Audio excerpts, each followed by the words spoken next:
नमस्कार BST excellent रे स्वागत।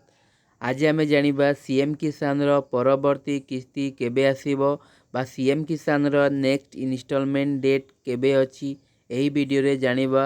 जदि नुआ आवेदन करबा चाहुछंती शेष तारीख केबे अछि एही वीडियो रे जानिबा। देखंतु सीएम किसान रो टंका सरकार घोषणा करिसंती वर्ष को दी थरे देवे।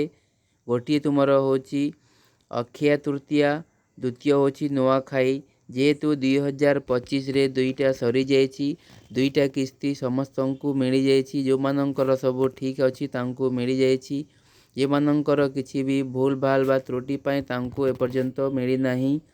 से माननको अनुरोध से माने निजर भूल को संशोधन करंतु बा ठीक करि नियंतु। जदि ठीक ठाक रहुछि ताहले नेक्स्ट इनस्टॉलमेंट 2026 रे मिलिबो।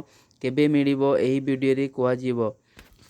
देखंतु 2026 रे अप्रैल मास 19 तारीख रे होची अक्षय तृतीया। एप्रिल 19 रे होची अक्षय तृतीया। अक्षय तृतीया रे आसीबो सीएम किसान रो टंका। जो माने भी यूट्यूब रे कहउचंती कि 2025 रे मिलिबो सीएम किसान रो टंका, एईटा भूल। जेहेतु